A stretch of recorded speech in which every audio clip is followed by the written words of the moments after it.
today's mission is to make a whole pile of new tongue and groove flooring.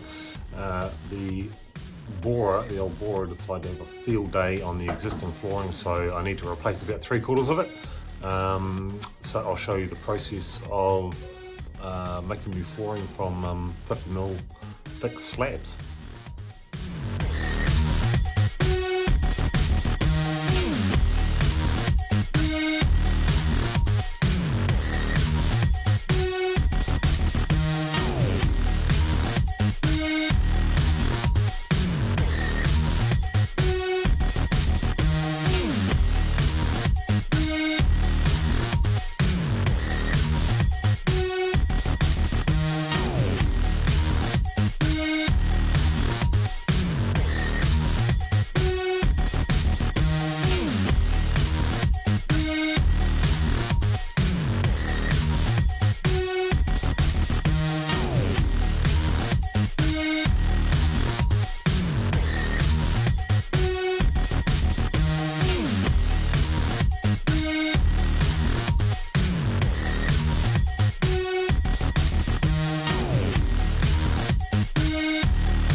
Right, time to continue laying the floor.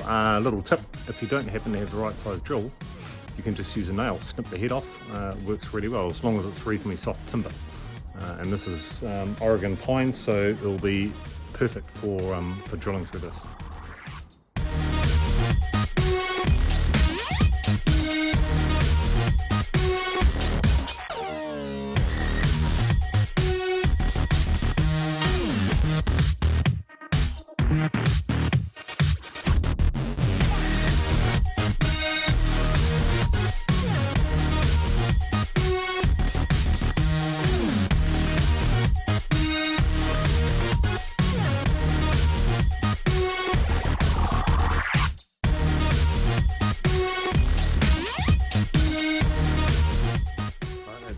Time to install the last few boards on our tongue and groove flooring. Here's our flooring. Before we install these last few boards, I'll give you a few very easy do's and don'ts to make your life a lot easier. So, do use a piece of grooved wood when you're tapping your boards in. Right? Do use a piece of grooved wood when you're using your pipe clamp or a sash clamp to pull your flooring tight before you screw or nail it down. Do pre-drill your holes, save splitting your boards, especially if you're nailing near the edge. Nothing worse than splitting the whole board and then you're having to try and repair it. Don't hit the edge of your tongue while you're trying to tack your boards together, or the other side in fact. You'll bruise the timber and then it makes it very, very difficult to get the next board on. Same deal, don't clamp directly against it, use that tongue and groove, saves the bruising, saves a lot of hassles.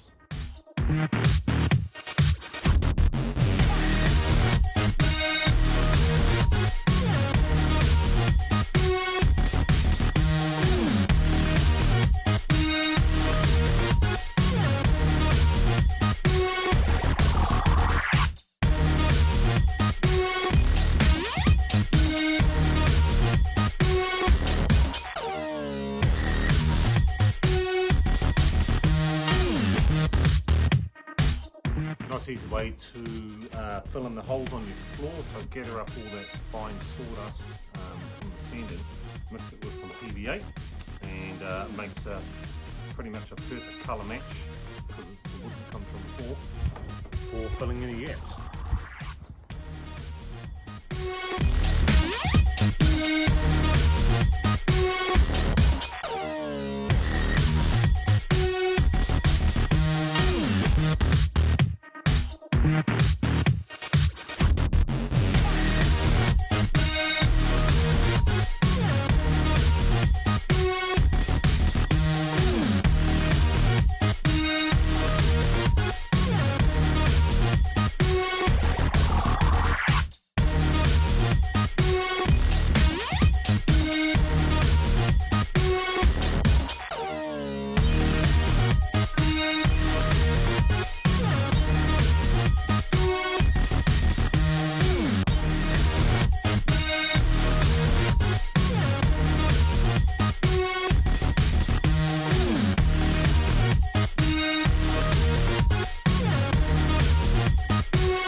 while I wait for my rims and tyres to turn up, gives me the opportunity to do a few little touch-ups on the body.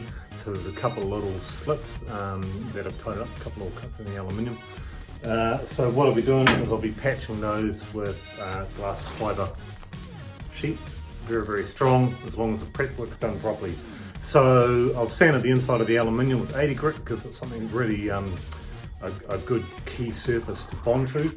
I'll be using some Mega Epoxy, 2-pot epoxy for that sheet.